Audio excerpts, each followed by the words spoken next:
Year of the Mecha is partying like it's 1999. It's not September 9th, unfortunately. We have to make do with this being in April. And I'm here again. Hello, it's me, Neff, for Gundam this time. Definitely. Oh, yeah, just making sure that's all adjusted. Anti-fashion action dropping in.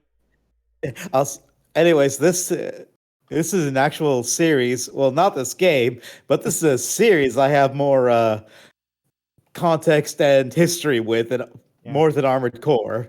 Yeah, and probably more context with it than I do, admittedly, because I've gone on record how I have never watched the single Universal Century Gundam anime. Oh, wait. So you haven't watched a Universal Century one, so what have you watched? I've watched G Gundam, and Gundam Wing, and the first season of 00. Oh. And you can obviously tell which of those three I like the most, based on what I've talked about. Yeah. But we are playing Gundam Side Story 0079. Rise from the Ashes. One of the first localized Gundam games you mentioned. Yep, definitely. And especially kind of wild to think, considering how much, like, when it came to localizing Gundam around this time, like, Wing was the first thing to get brought over, and it led to that sort of attitude Bandai had where they felt like they had to tie in as much of Wing as possible. But this is just like, no, we're bringing over a game that is directly related to, like, an anime that is 20 years old and never came out. Yeah. And you can even tell that's the case because of just the things that they, you know, how they translated this, where it's like, this is technically the Duchy of Zeon. Even though I think at this point translations usually prefer to refer to it as the Principality. Yeah, the Duchy of Zeon is, I guess it's a translation choice you can make. Yeah. And also pronouncing Jaburo as Jabrao. Like, don't think about it. Anyway, bye, Australia. The Duchy of Zeon, based on listen, Australia never has a chance in Gundam World, especially the UC. It's like this is this is sort of related to, like, you know, like, one of the other co-commentators I've had on this series in the past, Cool Guy. He's part of like he as a friend known as The Last Robokai. They both do Let's Plays and like streams on occasion. The Last Robokai is from Australia, and if you ever wanted to know like why he is on the correct side of saying like going fuck Zeon, like, as he would put it, they dropped a space colony on his house. They sure did. Australia gets into a lot of these Gundam series. They sure fucking do. Yeah, someone has something against Australia. Well, that's the extra fucked up part in the case of like Australia getting colony dropped, is that wasn't the original goal. Operation British was about dropping a space colony on Jaburo, which is a place in South America. But the fucking colony, parts of it, like, burned up and exploded during atmosphere re-entry, that it had to be, like, redirected to Australia. Yup. It wasn't the primary target, and but they still got cratered real fucking bad. It just ended up that way. Yeah, see, look at that hole in the bottom right corner. It's kind of blocked by the logo, but you can sort of see it. Well, now you can see it more clearly. Wait, so does this game take place in Australia? Yes, it is. Is this why? Damn right. It's a shame Gundam games kind of stopped showing up after Crossfire for a while. Yeah, that fucking like awful fucking launch PS3 game. It's that the Federation managed to hit it enough to shift its impact point. It might have been that. I think it was. It was the sort of thing where I think even before the Federation, like, caught wind and, like, tried to redirect it or whatever, I think it was the case where it's, like, just that the physical integrity of the colony itself was being damaged just from the act of re-entering Earth's atmosphere. But also, I would not be surprised if if like that particular like excuse would be something that like Zeon sympathizers would latch onto to try to be like, no, that's why the Federations are the bad guys. It's them interfering that Australia got colony dropped. Mm-hmm. Yeah, I just but have whatever. to bear back really quickly. Okay, but just to go over like some things, you know, for the sake of convenience, because I'm able to, I did just load up like a completed save file on this game, so that means I just get access to all like the good weapons right out the gate. Like Crossfire is horribly optimized, it's really bad controls, a couple good ideas, kind of. The thing is that like that does remind me though that it's like way later on in the year when like this stream series is continued, is that there is another PS3 Gundam game that is basically the game that fixes everything to do with like why Crossfire was bad. But unfortunately, that game never came out of Japan, because that was definitely well into the years when Bandai was like, we fucked up, we made all the wrong decisions when in like localizing and like bringing this entire series to like the West, because we were too obsessed with trying to recapture the success of Wing. So you guys get nothing now. I mean, yeah, like the Mecha feel is pretty on point in that, absolutely. And Anyway, back. Yeah, I was just talking about bad, shitty PS3 Gundam games, and also that I have a bunch of extra weapons and extras unlocked, so we don't have to struggle too much in the early game. Is the game like kind of challenging, like at the early game or something? Raw difficulty, no. Control difficulty, maybe. Ah, gotcha. Yeah. Yeah, this is a Dreamcast game. You only got one analog stick and one D-pad, and they are both on the left side of the controller. But this is the sort of thing where it's like, it is reasonably easy, I feel, to get used to this because of like an important thing.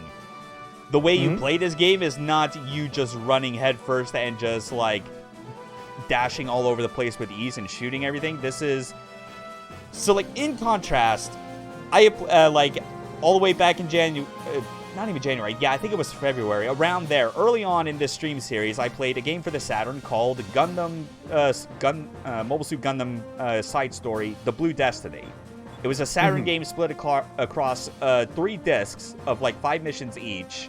That was about like a separate side story of you basically, you were like a GM pilot that was chosen to kind of like lead their own unit and like gain access to an experimental GM mobile suit type called the Blue Destiny, and basically as you went through like the capabilities of the Blue Destiny, and like your GMs upgraded to the point that you were basically piloting like a Gundam by the end of it. The difference was that you were not a new type, so your mobile suit basically had an AI that compensated for that and gave it like kind of new type reflexes.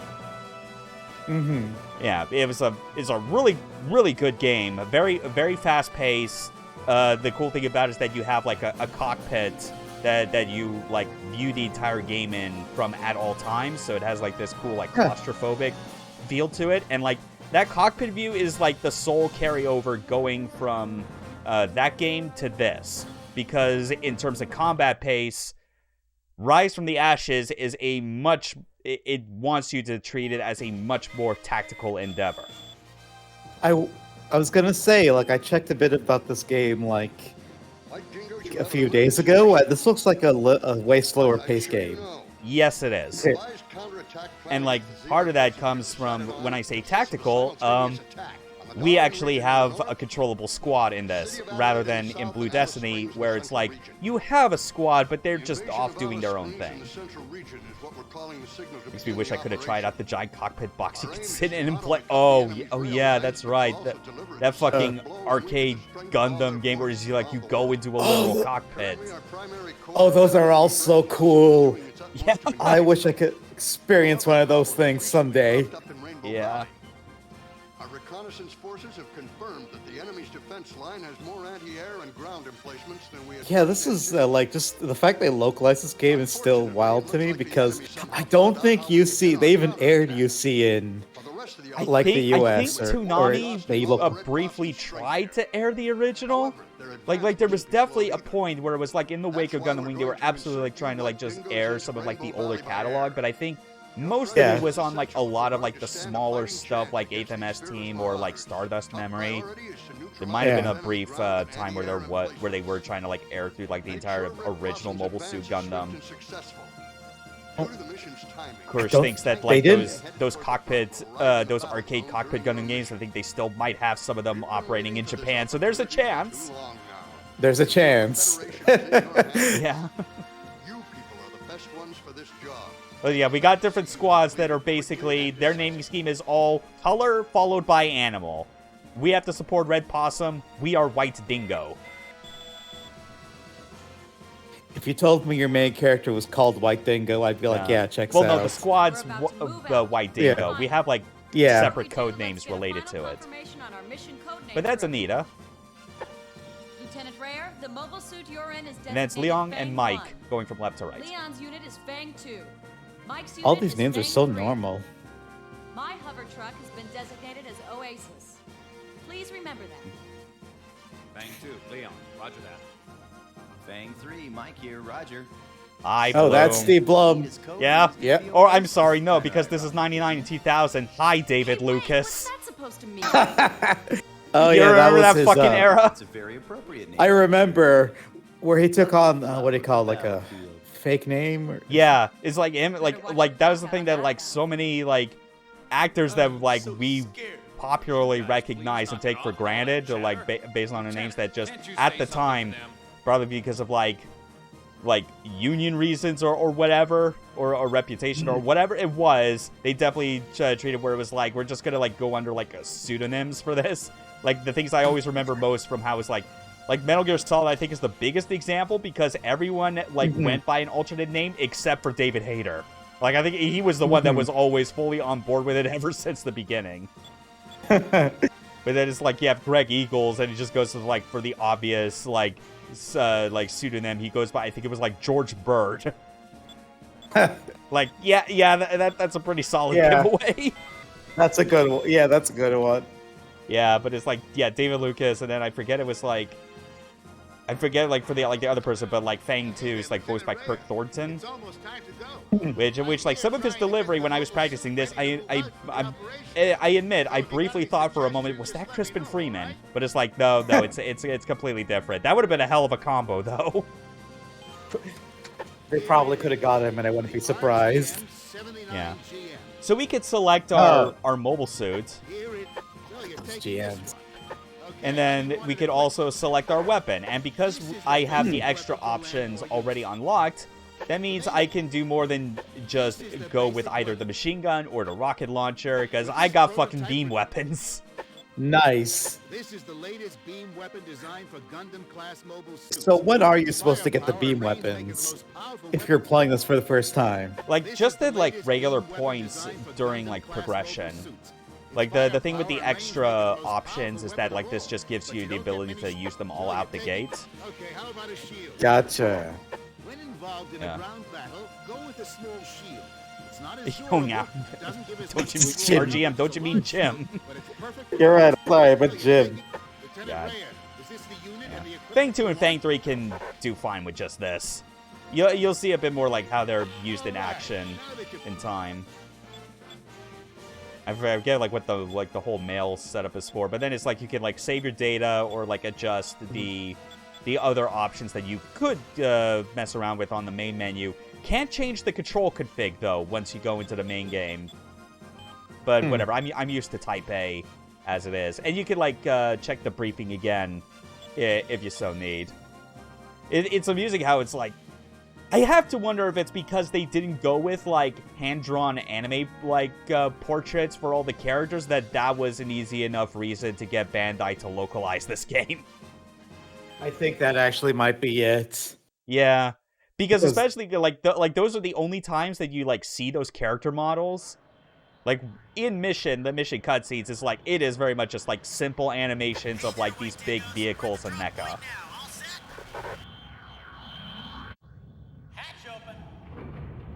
Like I'm guessing this game doesn't have any of the main Gundam characters. No, Right? like the main operations from like original Mobile Suit Gundam, like those people like are off doing their own things. If not, they have, or or assuming that they've already done it at this point, because I think this is like near the end of like year 79.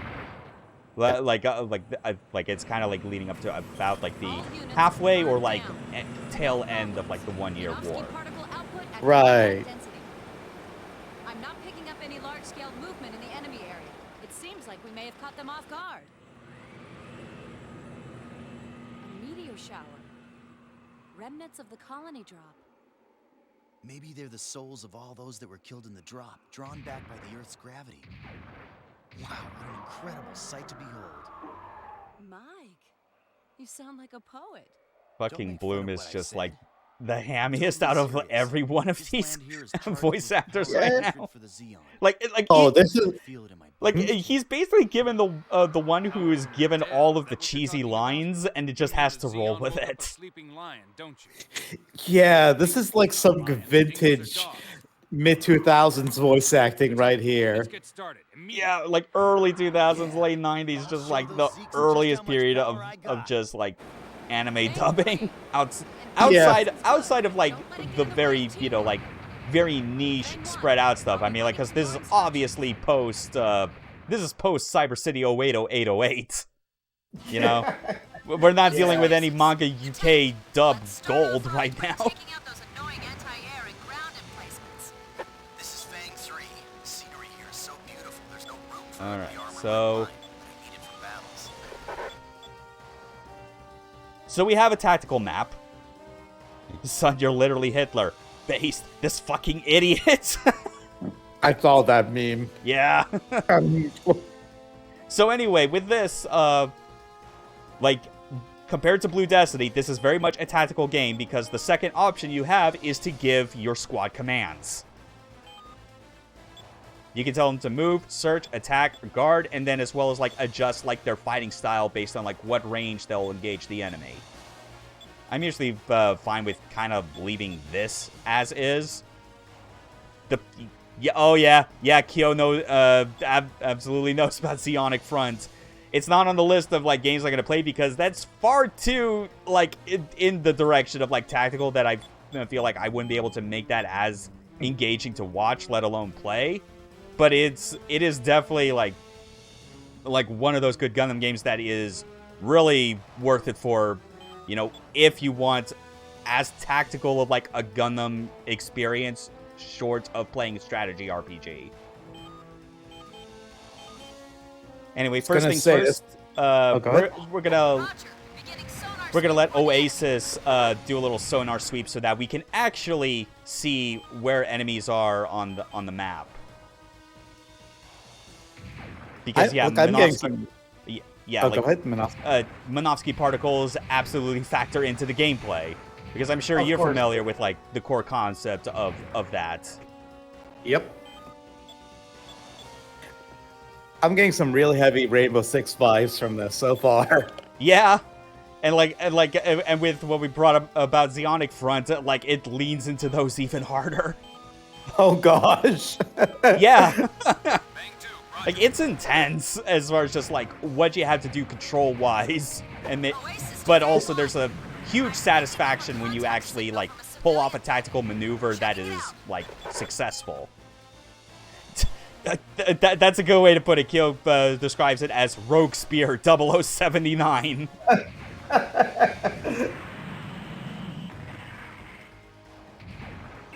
Anyway, there's a Zaku up ahead. Mm-hmm. And we took off his head.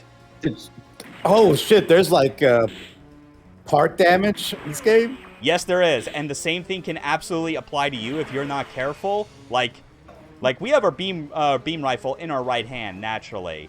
Mm-hmm. If our right arm got blown up, we'd be fucked. We'd basically be limited to having to use our oh, damn, I missed that. But yeah, but we have, like, additional weapons that we can, like, change to if we want. Oh, my God, what the hell? Oh.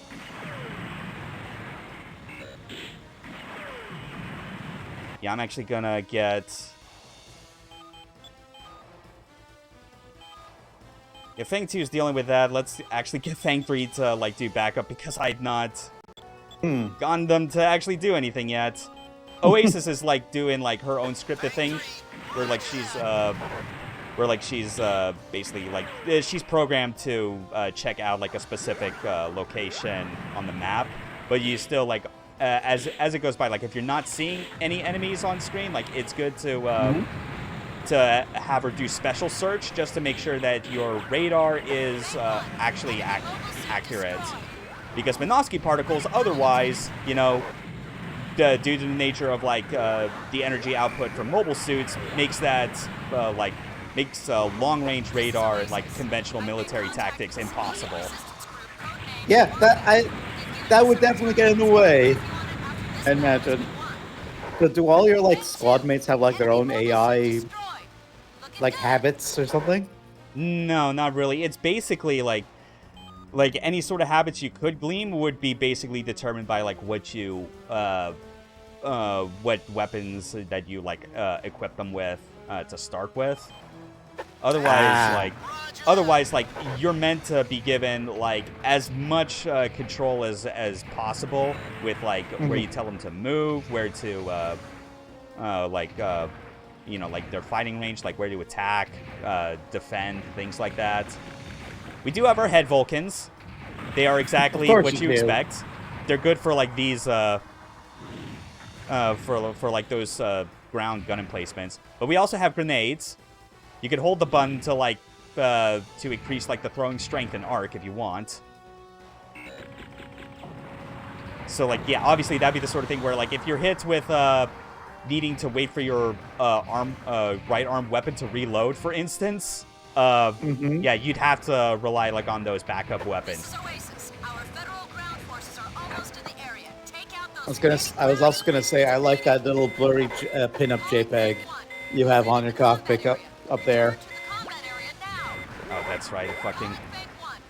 Yeah, I was just standing right on the border. Trying to make sure. So. Character says the Admiral mission in Zeonic Front is terrifying and great fun. Is that where you're like up against Amuro? Yes. So that's also like a funny thing if you want to get into like a habit that a lot of these old that these side story Gundam games are known for, because Blue Destiny has this, and the Japanese version of Rise from the Ashes has it, because unfortunately there was a premium disc for Rise from the Ashes that that Bandai just did not want to like bring over for this release. But in that, you get to do a simulator battle where you fight Amuro Ray. He's as terrifying as you expect, because he's in a fucking Gundam. That's like one of my favorite things. In like Gundam is when they have a Mook versus a Gundam, and you do it from the Mook's point of view. It's like, oh yeah, it's fucking terrifying. Yeah, it is. I think like even Gundam Thunderbolt had a scene like that too. Yeah, it's real rough for everyone on the receiving end of that. Yeah. Anyway. Yeah, I'm gonna keep dealing with like these gun emplacements since that's easy enough. I'm actually gonna make sure. Yeah, because I think it's like the squares are like the gun emplacements that are on the ground. Like the triangles are for like moving targets, like it would be for other mobile suits or like or little flyers going around. Fortunately, the flyers I don't need to worry about too much because they are hard to hit. It's just like the gun emplacements are the main priority. Yeah. Anyway, I have no idea why Fang 3 is still just over there, literally on the combat edge. Oh yeah, he was kind of making his way over there. But there's one thing I forgot to mention as well with like the thing that with like how this game controls is that like I am using the D-pad to move. Yeah. You can torso twist, you know, with like the analog stick, but it's the sort of thing where by its very design, there's no way you can reasonably do that, you know? Like that's just not possible. You use the analog stick if the idea is you're going to be taking up a standing position so you can do more precision aiming. Let's see. Early 3D controls wild. Yeah, but whatever. It's a mecha game, and it's not supposed to control like a human, so I'll allow it. Yeah. I'll allow it. At least this game is like slow. It looks like it's slow enough for you. Yeah. Where it's fine. Yeah, like I'll shit you not. Like the first time I loaded it up, I pretty much made the mistake that literally everyone did.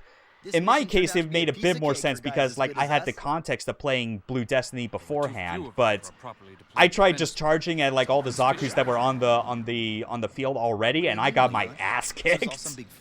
Oh no. Yeah. I mean, part of it is because like this game does have like short-range combat you can engage with, but like it kind of sucks. Like it's the sort of thing where like it engages automatically when you get in range.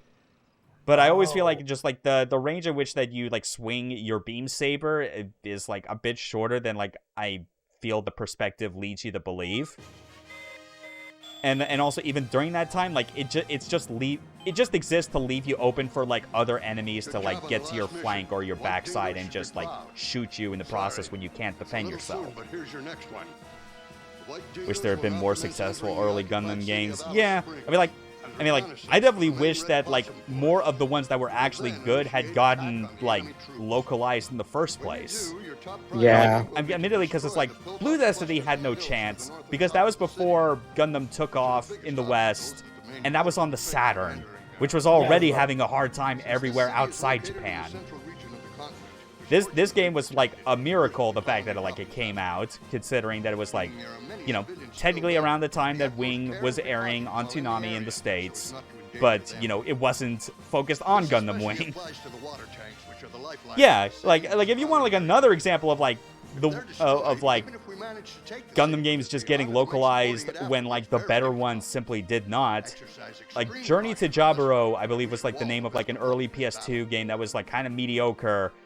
And then in Japan, there was like an immediate like follow-up on that called like Lost War Chronicles that pretty much, you know, iterated and fixed on the things that were wrong with that game. But naturally, it did not come out in Japan, outside Japan. Yeah. And we then did like get kind of that a similar one thing that I mentioned before, where Kurish has mentioned about like Gundam Crossfire, which was like the kind of crappy launch PS3 game. But then, like, then a couple years later, the same studio put out another game on that engine that was, like, way more refined. But that also did not come out outside Japan. We did get that one kind of mid JRPG thing on the PS2. Oh, we shouldn't even have Gundam on the name. Oh, right, yeah. I think we should consider I fucking forgot about that one. Like, one of my friends, Kaboom, like talks about that game a lot and how weird it is. Yeah, MS Saga. It's like I definitely gotta look at that at some point. You really are irresponsible, aren't you? However, there's still the possibility that those trains won't even show up. That's still like when Gundam was. I mean, Gundam is still kind of niche in the West. I feel even now. I feel like it's bigger than it is now, but it has like the biggest problem of like, because there's the knowledge that it is like one of the biggest, most ubiquitous anime series like coming out of Japan, that you get a lot of fucking posers that like want to get in on the discussion even though they've not engaged with it and know jack shit about it.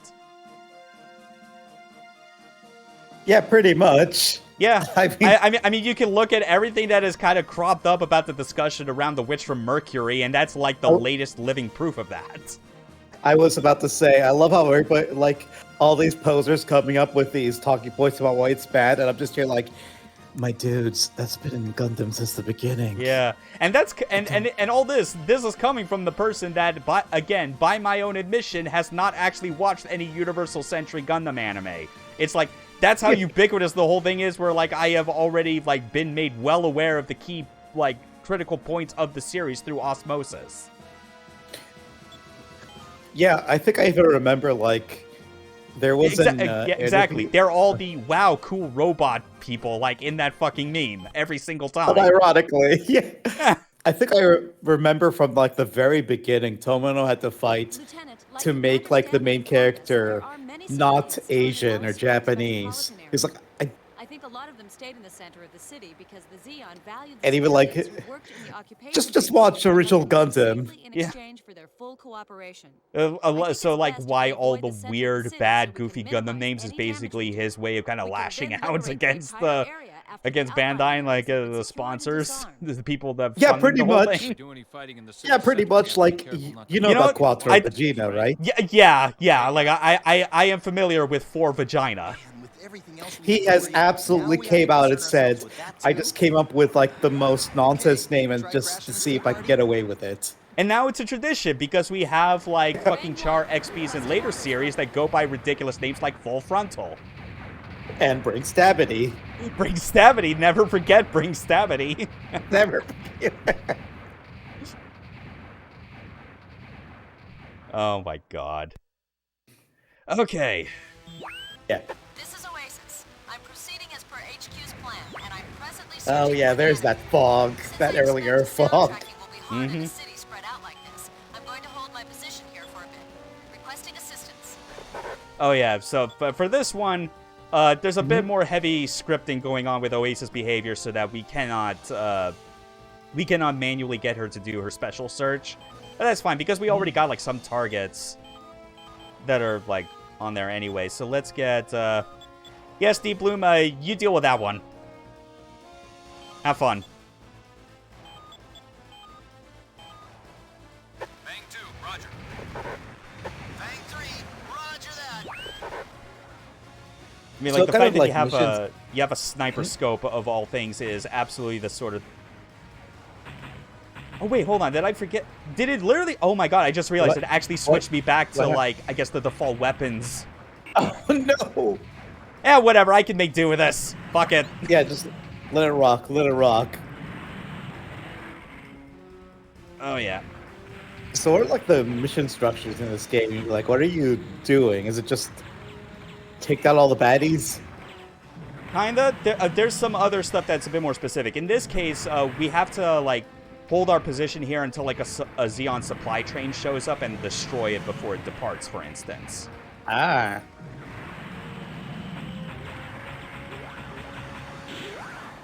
This is Oasis. Have completed the search. That's strange. We expected this to be a reinforced area. There are hardly any defenders around. Anyway, I'm There it is. I still got the head. So this is You got the the sort of head. thing Look at it. where, because of like the lock-on function and whatnot, it's like, yeah, obviously you can use that to then, in conjunction with the D-pad, to do strafing runs. But like the real usefulness is how it's like you take up position, especially with like the sniper scope, and then use the analog stick to adjust your aim slightly, because otherwise your aim will go to their last known positions, and enemies on the move will likely be able to avoid most of your shots to begin with. So that's where like that manual aiming with the analog stick comes into play. Ah. Yeah, to make like tiny little adjustments. Yeah, basically. And this dude's just trying to think that he can get away from me. He doesn't even have a hand or a head anymore. Yeah, took out his like main arm. So like, what is he gonna do? Okay. Well, let me actually double check. Right. So, oh my God, I literally went all the way around here just because of chasing that one dude. So. Let's see, just more things to kind of keep busy. Like if there's anything that can be said though, as far as like the effectiveness of your squad mates, is like, unless you do something so stupid as to like literally put them straight in the middle of, you know, a bunch of other Zaku's, like more than one or anything like that, they're gonna be like very effective of just like clearing out an enemy that you send them to. There's not as much need to like babysit your squad mates as much as you would think that's the case. That's especially rare for games at this time. Yeah. Well, again, like this was obviously before they fully realized that, like, the tactical squad-based Gundam game, like with Zeonic Front, for instance, where like they really expect you to like have a full understanding of each and everything about it. And oh yeah, here's a goof custom right here. Oh, this melee does not look very good. No, it does not. Yeah. You see what I was talking about? Mm-hmm.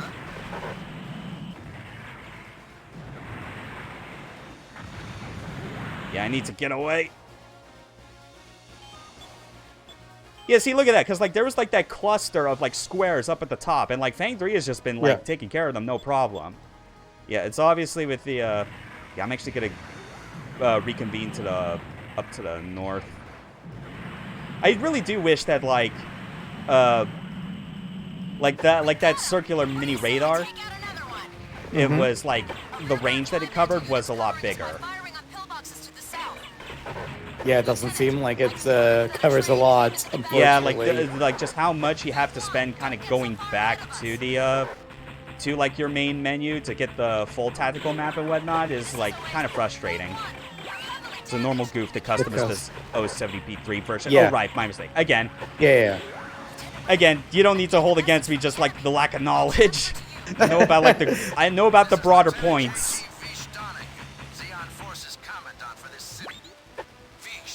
If I get anything wrong, you should call me out because I watched all the UC Gundam shows. That's true, yeah. We have no desire to fight a hopeless battle any longer. As I'm sure you know, there are many civilians living here in the Alice Springs metropolitan area.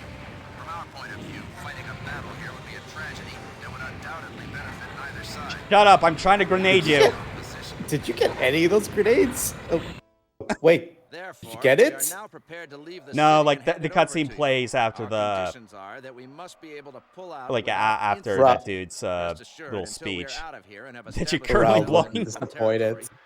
War crimes. Oh. Of course, if you attack. Listen, it's fine. It's Gundam. Civilians get blown up all the time. They're used to it. I believe you would prefer to settle this situation in a peaceful and fair manner, as I've just laid out for you. Nothing peaceful about you fucking space Nazis. You mean to tell me they didn't want to fight us in the first place? Hey, remember when you blew up Australia? Which is where we're in? Remember how you blew up Australia on accident? On accident. You fuckers. This is for RoboKai, motherfucker. I noticed you put Australia in one of your... Yeah, I did. Yeah, I totally realized. That's the joke. Anyway, hold on. Let me... Oh, wow. Fang 2 is still all the way down there. Let me see what... Okay. Yeah, that was Kurish. That's the F91. Or was it F91? Yeah. Where you get to see people getting crushed by shells. Oh, yeah. It is fun just looking back on like anime from like the 80s and 90s and just like the oh shit, oh yeah, there's the train. There it is, yeah. Yep. No, there we go. Fuck you. All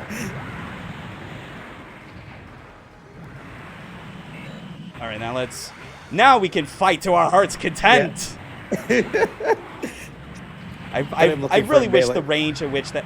Oh my god, I'm actually close to. Yeah! Hey! And I was starting to get worried as well about. Oh Jesus!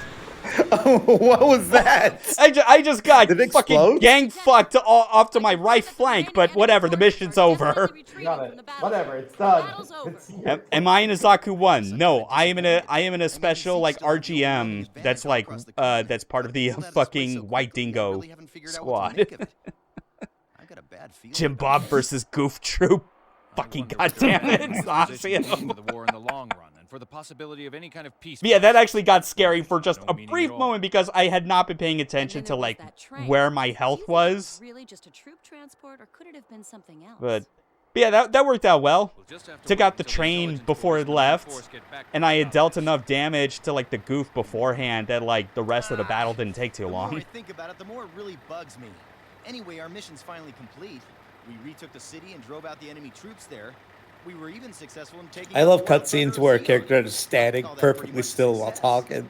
Yeah. Oh yeah. Yeah, like we saved the city. Cut to that that one fucking like 2-frame image, like 2 separate frames like image from like a Ultraman series. I forget where it's like a dude just screaming at Ultraman. It's like, look at what you've done. Have you actually saved anything? We did it, Patrick. We saved the city. Yeah. Glad to see you. The train, unfortunately, was destroyed. I see. Oh, okay, never mind. You actually do get to see, like, some human character models in Engine. They don't look good, though. No, they don't. You are alive, aren't you? I've got to admit that they look pretty damn good. And their platoon commander seems to be pretty good as well.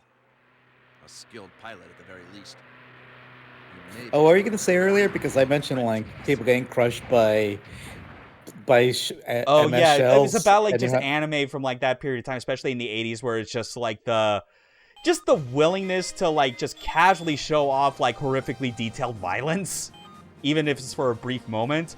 Like, I still think of how it's, like, specifically in Macross, Do You Remember Love?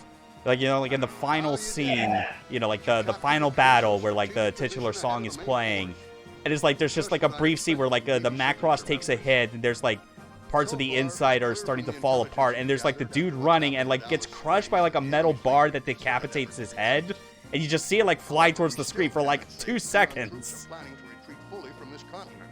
And it's while Oboete Masuka is playing in the background the entire time. Yeah, it's wild. Yeah, and of course, like, the Zentradi blowing up in detail, of course. Never forget Kakizaki just, just getting unceremoniously blown up. You don't even, like, see, like, his body, like, get blown up or whatever. It's just, like, his comms, like, just cut out immediately as his entire Valkyrie explodes. Or that one child that gets his head blown straight off in one of the other Mecha series. Yeah, it's like where it's like the adult, like he sees his head get blown up, he looks behind him to see his body fall, and then his head gets shot off. That's Ideon, yeah. That's another Tomino show, by the way. Mm-hmm. The one that he pitched after Gundam, where it was like, okay, unlike this other show, this one's actually going to be lighthearted and fun for everyone.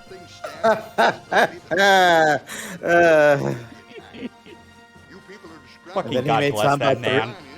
And then he made Zambot 3, and it's like, this time it's a Super Robot show with happy Zambot fun 3 was times. first. You know, like, that was the thing with Ideon, is that he did that, like, after. It was like, no, this time it won't be depressing at the end. And then came Zabungle. That's right. Although that time, Zabungle didn't have anything, like, dark or sinister behind it. That was just, like, fucking Mecha Looney Tunes. Yeah, no, Zabungle is actually him in his Looney Tunes face. fucking slapstick with giant robots. It's beautiful. I need to watch the whole thing, but just the clips I've seen are genuinely magical. Yeah, same. Yeah. That and of course Super Robot Wars, because it wasn't that. Yeah. And they definitely recapture, like, just the goofiness in those animations.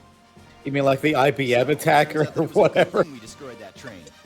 We went up against that thing. Oh yeah, that's right. And he did King Gainar with the part that's most goofiest about that, besides the mecha designs themselves, is, you know, doing the monkey.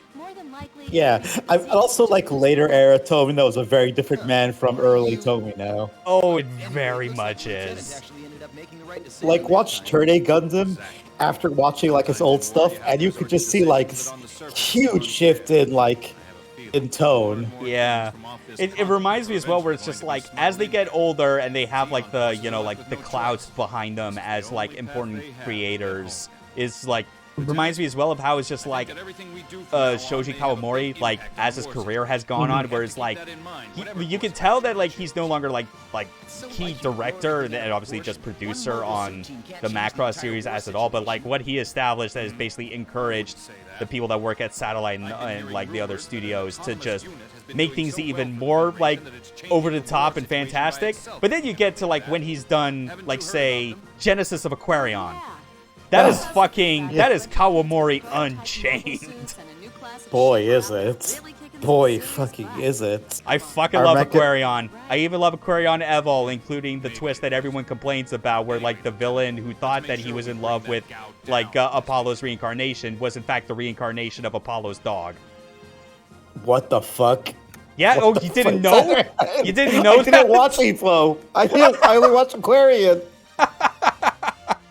Well, I wasn't talking about logos. That practically doesn't count. Like, it's not even like a triple combiner in that one. That doesn't count.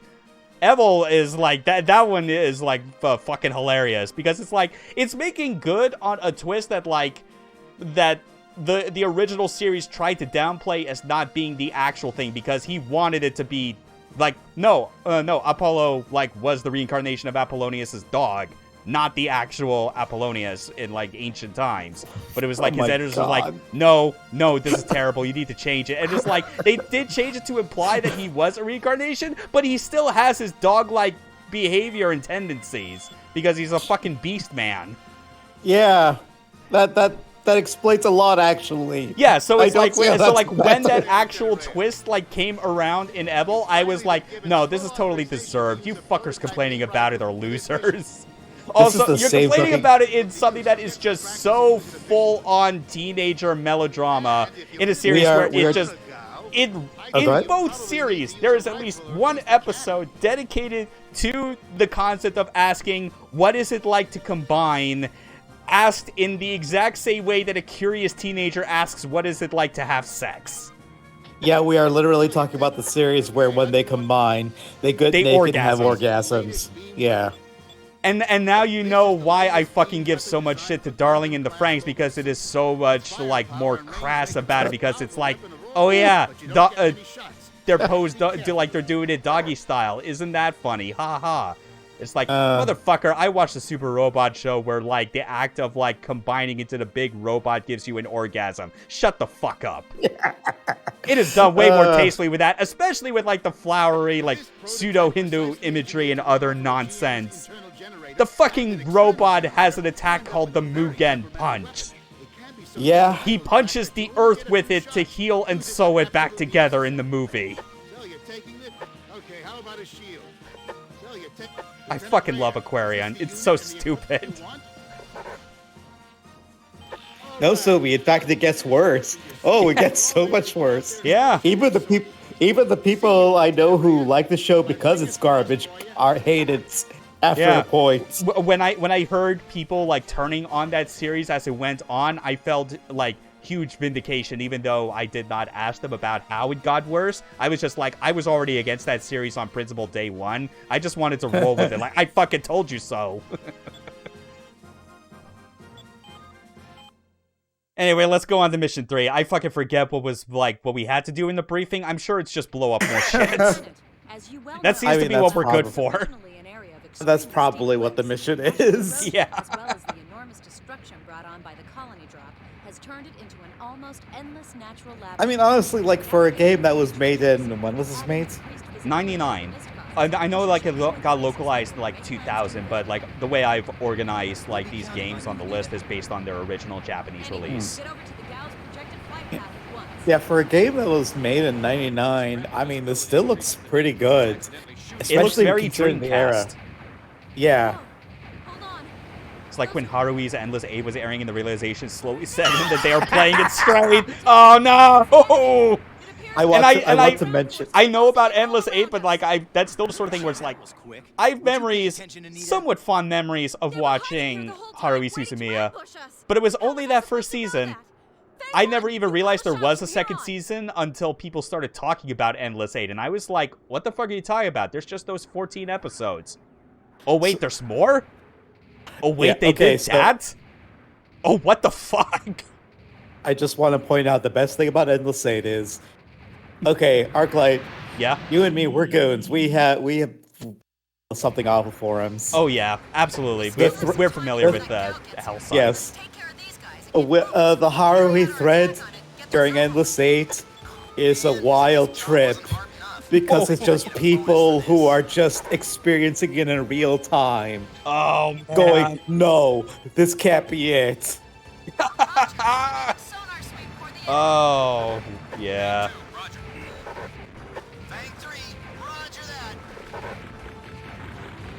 Fuck you, Magella. Oh.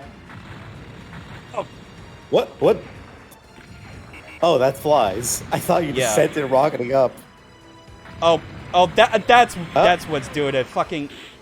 Ah. Yeah, let's see. Okay, yeah, they're definitely on the. Yeah, Fang 2, Fang 3, I need you to help me with these fucking Zaku's. Please and thank you. Oh, well, that one's down. That's whatever. Well, it's gone now. Look at that little tag. Yeah, you can still shoot them down somewhat. You just got to make sure that, like, you're holding the stick in the direction of where they're moving so that it will be guaranteed to hit them. Anyway. Oh, wait, no. He's dealing with that, so... Yeah, Fang 3, Steve Blue Mud. Take care of that one. I'll follow you. Come on. You could go. Or... Oh, wait, no. Oh! He's coming over the hill. I see now. Aha! Yeah. Oh, I almost got the head there. There we go. Yeah. Yeah, like, there's... Once you get into the rhythm that the game wants you to play it as, it's like... Oh, I think... Oh. Oh, I think he's actually, like, taking, like, some for real damage now. Let's actually move him out of the way. This is Oasis. Have completed mission sonar sweep of the area. Continuing the search. Oh, shit, and I'm out of ammo, too, for that. Whatever. Oh, that was, So we fought, like, Goofs and Zaku's. Like, what else have we got? Is that, like, are those the primary enemies? To be fair, I've not played all the way to the end of the game to know for sure. I assume that... Well, Hasio mentioned Dom, so I'm pretty sure that they are there. Oasis to all units. We don't have much more time till the gal gets here. There has to be Doms. And maybe a Big Zam as a treat. Yeah, maybe. I know you fight Doms and Big Zams and whatnot in Blue Destiny. But let's see...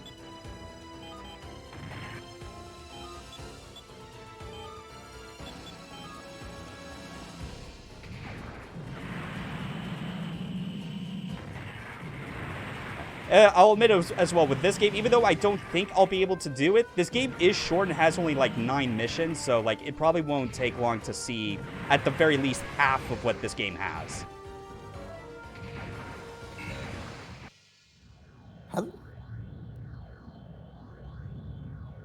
Oh, shit. Prepare for mobile Oh, what's happening? Oh. Hatch open. Oh, yeah, we got reinforcements. That's quite a few Zaku's. Oh, here's more Zaku's for you to fight, I guess. Yeah, and again, it's the sort of thing where it's like, because of what you were supposed to shoot that. Oh right, fuck, I forgot about that. Kind of difficult to tell, you know, with like the poor draw distance, but whatever. Listen, just blame it on the fog. Yeah.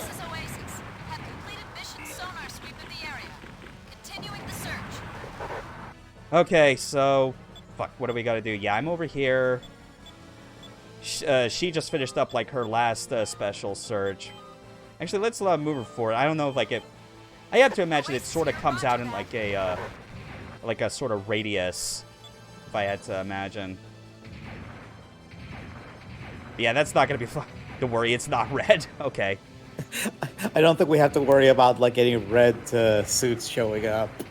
Yeah. But also, I still got over, like, 1,000 hit points left. I'm not in the red yet as far as, like, damage. Yeah, you still seem healthy. Yeah. Allied reinforcements have arrived. So what happens if your own head gets blown off? I'm pretty sure it's the sort of thing where it's, like, I would not be surprised if, like, it fucks up your ability to lock on. Yeah. Oh, wait, hold on. I think, let me, like, check the map. Oh, yeah, they're already up there. Damn it! It's the Gal! They began a roll shift bombing run. All units get out of its flight path right now! Oh, fuck! Oh, what? Yeah, like, the fucking drop ship that, like, came by, like, we got aerial bombardments coming. Well, that's great. That just adds more tension to the situation.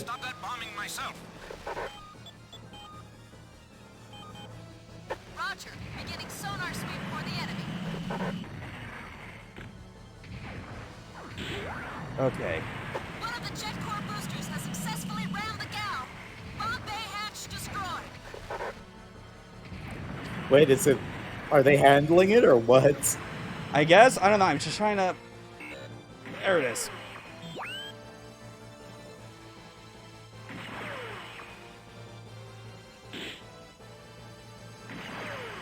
There we go. Lost your head, fucker. Hey. Sonar sweep in the area. Bank 1. Enemy mobile suit destroyed. Oh fuck! I didn't mean to fire off that one shot because it's like the maximum magazine for this beam rifle I have is 6, so I gotta make those count. Wait, so is it 6 and that's it? 6, Or- and then you have to go through a reload process. Ah. Oh, there's our little hover tank.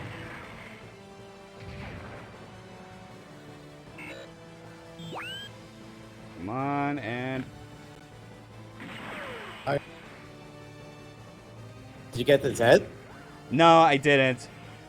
I'm just Darn. gonna use grenades for the time being to see if that. No, went behind cover. Continuing the search. But yeah, it's like the BR, you know, like icon in the bottom right is like, that's red because that means it's in the reload process. Oh shit, there's two No, of you them. can't. Yeah, no, I'm just trying to. Oh wait, no. Okay, it's green, so we could just get there. Oh no! Oh no, Fang 2! Oh, that's one of your dudes down. Yeah, fortunately, he does not die though. He just abandons the mobile suit for now, so we're down to the Steve Bloom. The missions have failed. The enemy forces to the north of us look fairly weak now. Let's pull out of the battle zone and go home. Bank 1. Enemy mobile suit destroyed. Way to go, Lieutenant! It looks like you have one more left, or is there? Yeah, some. Oh wait, no. Enemy destroyed. Oh, hey, Yeah, we still won. hey, you did it. Yeah. Still, Found a way. this much force into a strategically worthless area like this. When you take the retreat from the last position into account as well as this, it just doesn't fit at all. Hey, the enemy have their own complicated reasoning, right? Phew, man, I'm wiped out. Lieutenant, I'm let's pretty go sure home. that like Fang, like the Fang that went down is supposed to be in this cutscene. So like when I see it panning over nothing, I think that was supposed to be like where a mobile suit was. Fucking amazing. Maybe it shouldn't have got owned then. Oh well. I have a new mission for you, white dingoes. The Darwin Let's attack actually pay force on attention our this northern time. continent, Green Madonna has joined with the Red Instead of like Quadrant going off on a tangent about Aquarian and. Yeah. Oh, However, while our southern continent attack force, Yellow Quacker, has linked up with the other Red Yellow Possum units, Quater. they're Oh encountering my much fiercer opposition Oh my- than previously anticipated. This division is scheduled to attack the enemy stronghold at Melbourne in the extreme south of the continent after it's taken Adelaide. Oh cool, we're going to Provide Melbourne. Reinforcement for the Southern Continental Division as soon as possible. There's a Zeon-controlled small-scale mining operation in the suburb of Carrington to the north of the city of Adelaide. The occupation force there is fairly small, but there's a possibility that if Next the to battle MS is in drags Mission on, 5. they'll be brought in as backup to Oh, surprise So attack. yeah, I think referring us to is like enemy mobile This could be suits. devastating. Or oh wait, no, Oh. or that, but also I think it might also be as well because we can select between different mobile suits that we can deploy with. Again, it's like I've only ever played as far as like, you know, the first few missions, which admittedly is not a lot because there are only 9 in this game.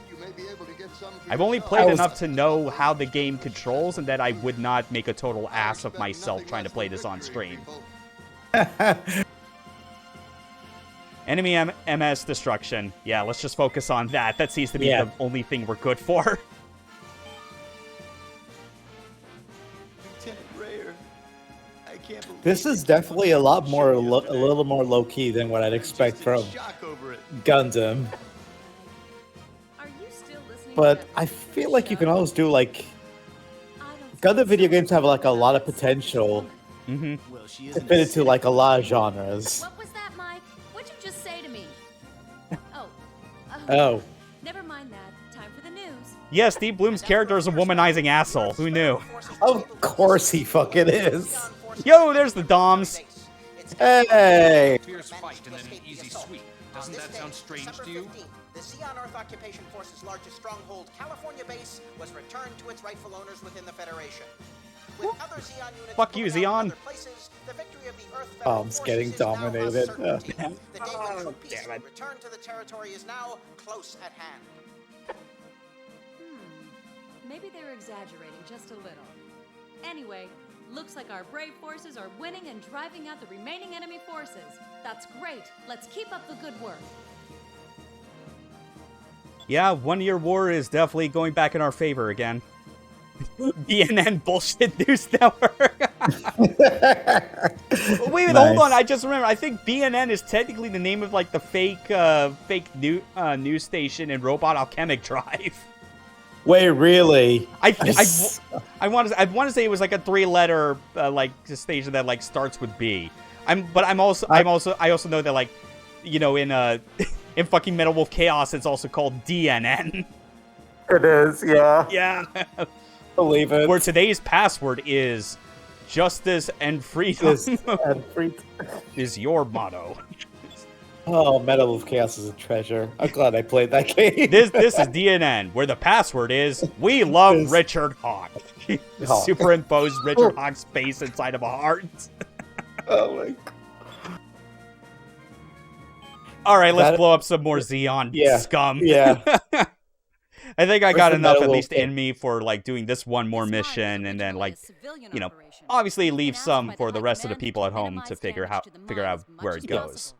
But the owner was killed. Where's the Metal Wolf Chaos of Gundam games? The commander will say much if we destroy some in the course of attacking Zeon. Oh, it doesn't exist yet. We should hit this place as hard as we I was gonna say, like, how is... You know what game would fit great as a fighting game? G Gundam. You know what game has... As fighting game is not great? G Gundam. They made a fighting game. It's not good. Oh, okay. Yeah. It's like one of those where it's like they didn't design it as like a game where it's like you're doing fighting with Gundams. They just tried to like put like a G Gundam skin over a shitty fighting game. Yeah, and then they made a Gundam Wing fighting game, which is way better. Oh, Jesus.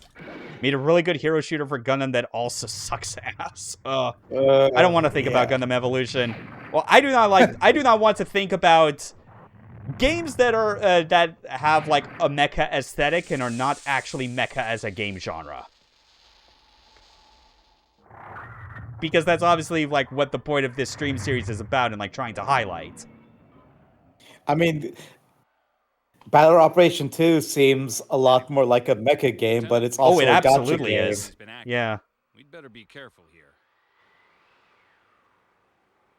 I'm still surprised that like that last beta test they did actually worked this time. Considering how it absolutely failed the first time they tried to do it on PC. Fuck, what a mess. I've sat around in calls where they tried to get into a game for like 2 hours and couldn't. Gundam seems to be against the customization I'd associate with a mecha game. Like, customization as in, like to what extent? Like, full on, like, part tuning and, like, swapping out? Because it's like, that's the case. I mean, yeah, no shit. It's not Armored Core. Like, the most you get in that sense is like, in the form of, like, actual, you know, like, weapon loadouts for combat roles. Unless you make a game that's all about, like...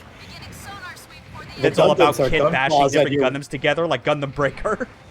Yes! I was going to mention that. I was trying to remember the name. Mm-hmm. And goddammit, I forgot to, like, equip, like, another beam rifle, so we're back to the fucking machine gun. Oh, no! That is so dumb that it fucking does that.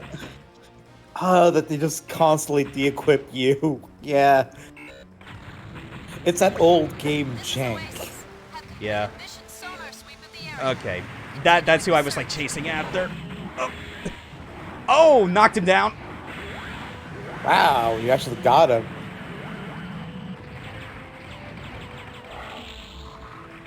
I mean, as bad as the melee combat is, it's like one thing it has over like what I remember seeing from Blue Destiny is that it at least has beam clashes. But it kind of sucks when that's basically the only thing you're likely to run into like 50% of the time. Yeah, it's something. I'll give them that. Yeah, there are definitely other Gundam games out there that have the melee make a lot more sense. Yeah, I would love more games like that, Sammy. There's like so much potential in it, and from what I understand, like the last Gundam Builder game was not good. Like the Gundam Breaker, yeah, it's a weird thing because it's like I know about Gundam Breaker, but that's primarily because I remember like when that first game was coming out, back when it was a PS3 game. And I tried, like, the demo beta it had, and it was like, it is a neat idea. It's kind of clunky, though. But then it was like, I remember, weirdly enough, for whatever reason, more people were talking about Gundam Breaker in a very positive sense once that third game came out. And I'd completely missed that there even was a second game, for that matter. So it was like, oh, fuck, they must have done, like, some serious iterations. Yeah, I know people who love that, like, that Gundam Builder game. Yeah. Gundam Breakers game. But, like, I don't know if it's the game after the game after that one where people are like, oh, this sucks. Can we go back to the old one? Yeah, because I think the one after was called, like, Shin Gundam Breaker or something like that, and it was, like, completely different, like, settings and, like, a worse engine or whatever the hell. Motherfucker just blocked me 3 times in a row. I thought this...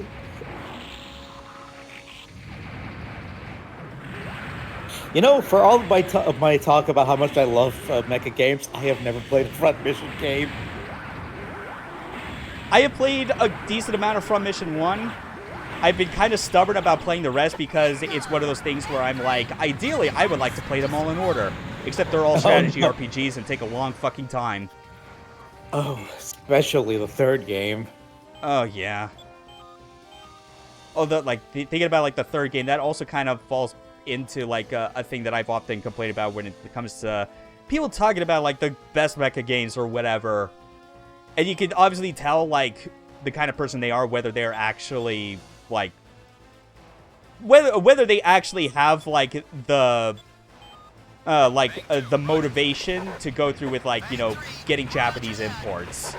Because Front Mission, that's another weird thing where it's like every time I hear about what the actual best Front Mission games are from, like, you know, the people that that have actually played the series in full, not just they had a PS1 and bought anything that had the Squaresoft name on it, is that they always mention it's like it's either 2 or 5.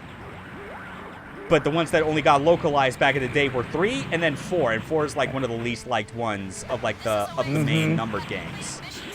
So it's like, yeah, you know, almost not too dissimilar from how it was like anytime Bandai was like localizing a Gundam game, like chances were higher than not that they actually just fucking localized the bad ones. Yeah. I still don't know what the heck Square Enix was smoking when they made Left Alive. That they whatever that shit was, give me some of that.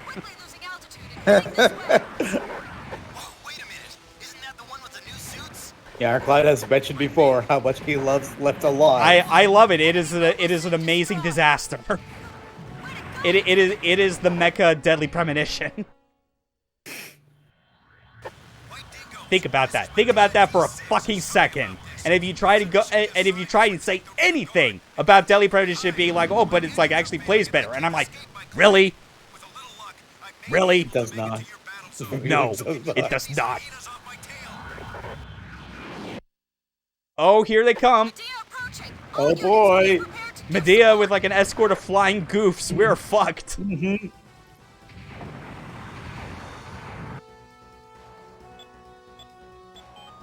Oasis, back me up here. Get my radar functioning again. Yeah, where are they?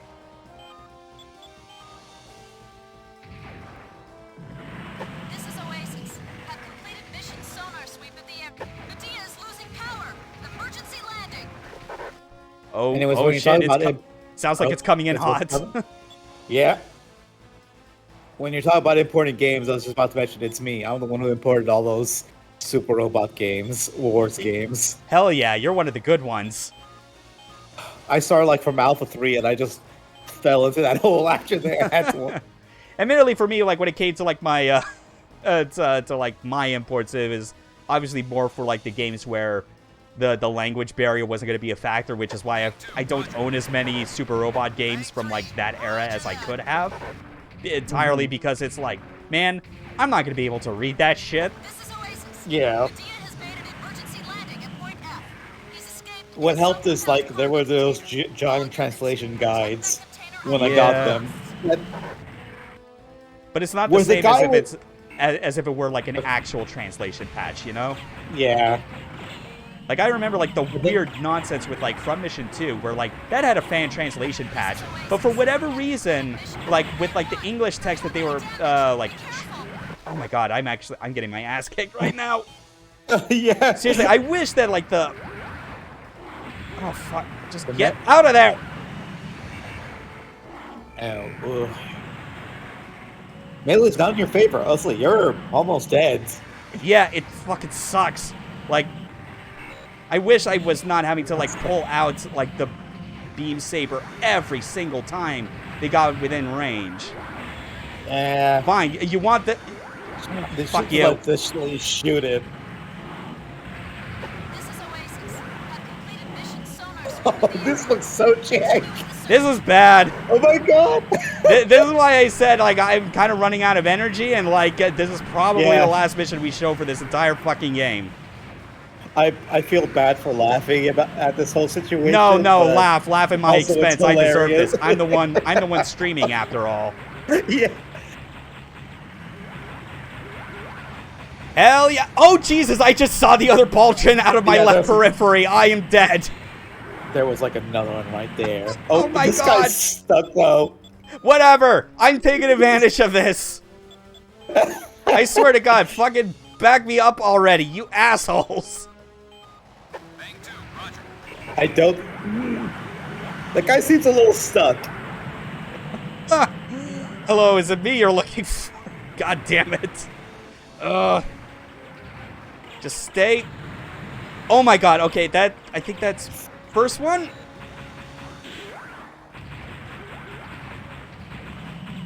Stay away from me, asshole! God damn it! No!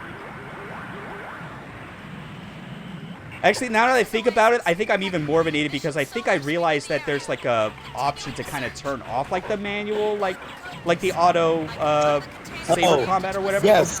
Or maybe it's something else. I forget, but fuck. I think maybe there was something in the menu. Yes! Yes! Yes! Nice! Yes, get stuck! Get stuck! I'm so slick, you can suck my nuts! Listen, take any advantage you can get. A win's a win. I'm glad I'm not the one playing a jank game. Man, for the I'm also glad that we're not playing a game with the patented Banpresto reinforcements. Oh god. Could you imagine if I had to face more after those two? Wow, congrats. You took an hour fighting in this map. Here's 20 more dudes for you to fight. Still love Project Cross Zone 2, though. Oh my god. Don't remind me about Project Cross Zone. Cross Zone 2 is like the most decent of any of those. Do it for him. Do it for Sekita Sanshiro. Sanshiro. The first game turned me off so badly I didn't even play the second game. Oh. Cross Zone 2 was the only one of those three. I'm counting Namco Cross Capcom in this discussion as well. That is the only... Cross Zone 2 is the only one that I've actually finished. That's my endorsement. I actually... Yeah, even as someone who finished and played all of Namco X Capcom, I would not suggest people to play Namco X Capcom. Definitely not. Look, if you want a game that has such a strong moment in it that it makes you forgive all its faults, fucking Cross Zone 2 has a stage where you're on the Swinging Symphony from the Space Channel 5 games. Fires break out. And Sega the Sanshiro suggests that this is a job for the Burning Rangers, but they're not in this game. So we must become the Burning Rangers. Throw yourselves on the fire as angels with burning hearts blaze in the background. For the entire section. Like, that's incredible. That's what I want from my crossover games. Give me more of that. Yes. Oh my god. That's what I love so much about the SRW games. Especially now that they're translated and we can understand what they're saying. Yeah. Now, we get all those fun... If only they could put the Macross series back in there. Yeah, how have we gone this long without fucking Macross Delta getting a Super Robot Wars representation? They have gone through fucking that entire TV anime and 2 films now. And got jack shit. I will continue to blame Harmony Gold for all that. We won't have to blame them for much longer anymore. Fucking Big West has finally worked out the whole deal where it's like, yeah, they're actually been... Like, they've been doing, putting in the effort to actually kind of, like, get screenings for, like, the Frontier movies, like, kind of airing outside Japan, like, at cons or whatever, and actually getting them distributed elsewhere. Fucking finally. Yeah. I think it's still the sort of thing where it's a kind of monkey's paw thing, because the one Macross that, like, Harmony Gold still has a death grip on is original Super Dimension Fortress. It's everything after that, which... I mean, some of those, I'm going to be honest, I'd say are way better than Super Dimension Fortress Macross at this point. Oh, I know, all right. All I do is close my eyes, and then I can see my lovely Jacqueline as clear as a summer's day. Mike, put your pants on. Lieutenant, you're wasting your time. Ha ha ha! I'm a womanizer. Fucking hell. Young Steve Bloom is a hell of a thing to listen to, especially when you just continue to hear his voice show up and probably doesn't even have pants. You're right. Probably is hot enough. Right. Never mind Australia. It's probably hot enough in his cockpit. Yeah. His cockpit. It's also hot enough in his cock. Hey-o! Hey! Fuck it. Look at this option again. Oh, wait, no. I'm my mistake. It's okay, so it's like the combat is automatic for the sabers, like when you do get in close range. It's more like it lets you decide whether you auto guard with your beam saber, because right trigger acts as like is your guard button, which isn't really that effective considering like you want to have combat be at long range as much as possible. You won't believe how hot it's gonna be in January. That's true, yeah. Like, south of the equator, just like the entire, like, system of seasons, the whole concept is literally inverted. I hope summer is not too bad up here for me. Oh, good luck. Whatever. I'm far north enough that, like, realistically, it should be manageable. But yeah, June was dry as fuck last year, let me tell you. That was not a fun time. Yeah, it's never fun during summer. So January 18th, 0079.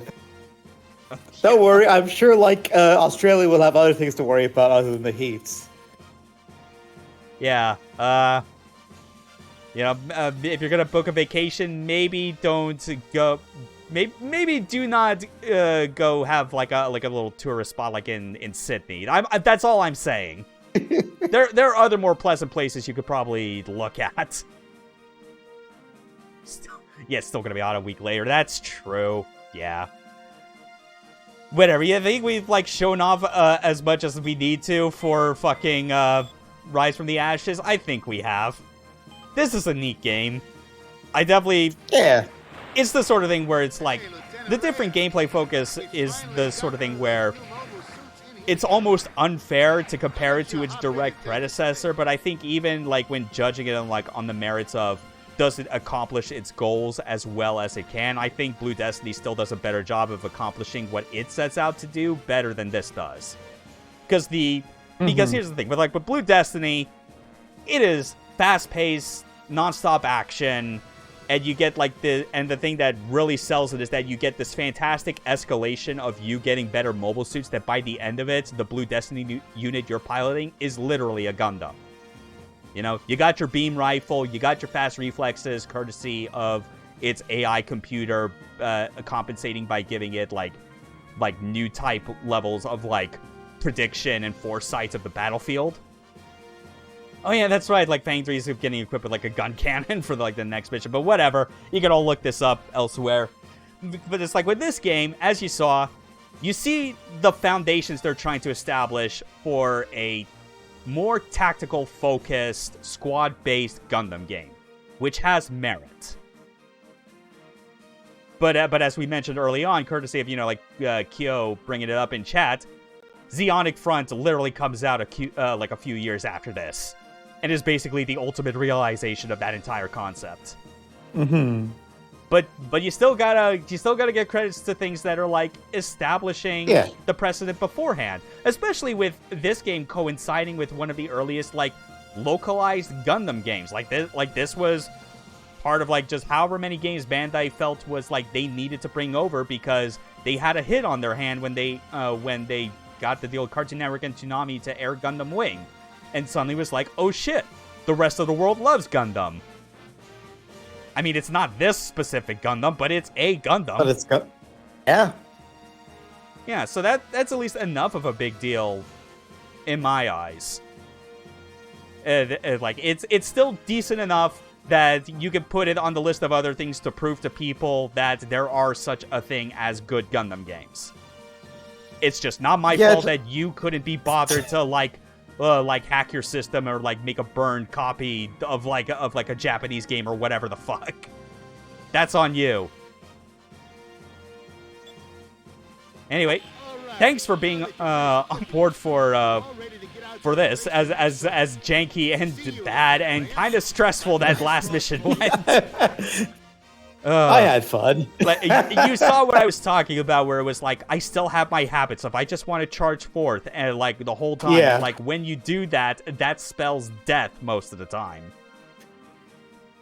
The game just sees you charging forth, and it's like, I see you choose to perish. Yeah, you've chosen poorly. Oh well, but thank you for having me on again. I like seeing these old mecha games and just seeing, like, how people just designed them back in the day with all the limitations and stuff. Yeah, and seeing just how, like, it's still like this is a game from '99. We started this series with fucking Assault Suits Valken, which, like, came out in '92. Like, we basically spanned like, almost at this point. There's one more game that we're going to next week that still came out, like, right at the tail end of '99.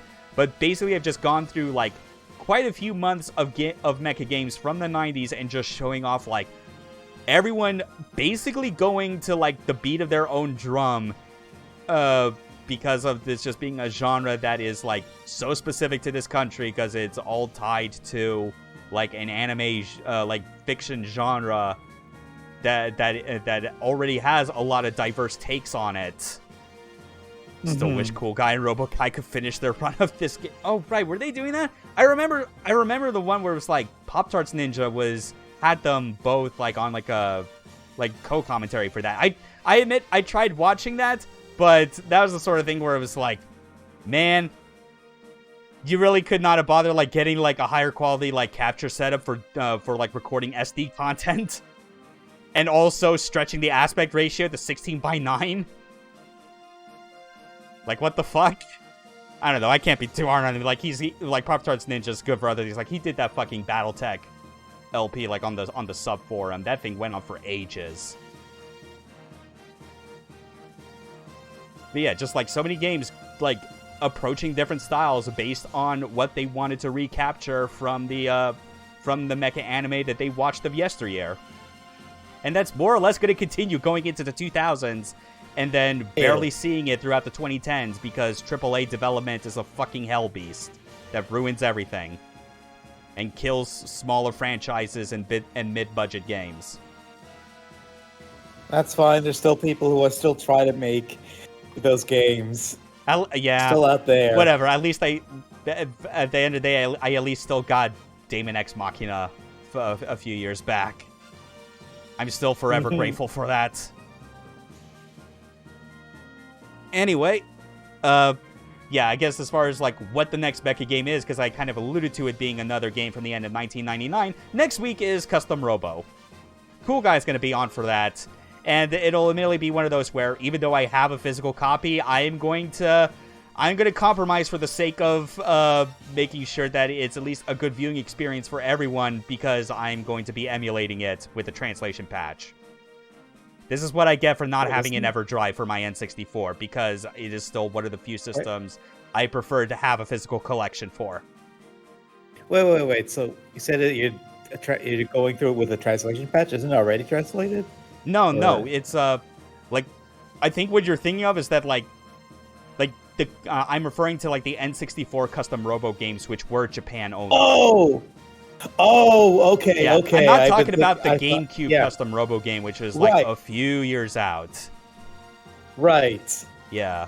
Okay, I get what you mean. Yeah. Admittedly, I wish it would be Custom Robo V2, since that is the direct iteration on that and improves on things. But unfortunately, there is no English translation patch for that, and I would rather, just so there's like a decent amount of content to like work through, I'd rather like be able to show like what goes on in that game's story mode and how it is very much like we have gone through 2D mecha games, 3D dash-based mecha games that are arcade games, mecha games that are heavy on robot customization, space combat mecha games, and games that show that, yes, you can base them on a property like Gundam and have them be good.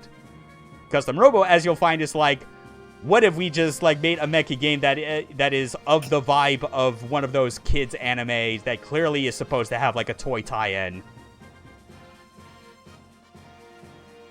Look forward to that. Yeah, like Metabots, as Korish brings up. Yeah, something along those lines. Or Gotcha Force. Yeah, those names will ring a bell. All things I've heard about, but never experienced myself. True. Yeah. That'll be fun. We'll see you again, Neff, for the next time we'll have you on board. I'm pretty sure I know exactly the type of game that I think you would be down for. We'll talk about this after the stream goes off. That makes enough sense. Mm-hmm. But it is absolutely a game that will totally beat your shit, and I think you'll 100% agree to be on. Oh boy. Yep. Oh yeah. I'm excited now. Yep. I'm so excited. Everyone else out there, you all have a good rest of the day. I'm gonna get this shit uploaded. I'm so glad that OBS did not decide to fuck up the recording further after the initial scare I had when I pressed start streaming, and fucking 3 seconds later it tells me that the recording encoder crashed. I'm glad it decided to behave this time, or else I would have to I would go back to wishing that there was a physical manifestation of OBS in my room so I could physically beat it to half-death. Anyway, have a good day, everyone. Take care. Good night, everyone. Game over.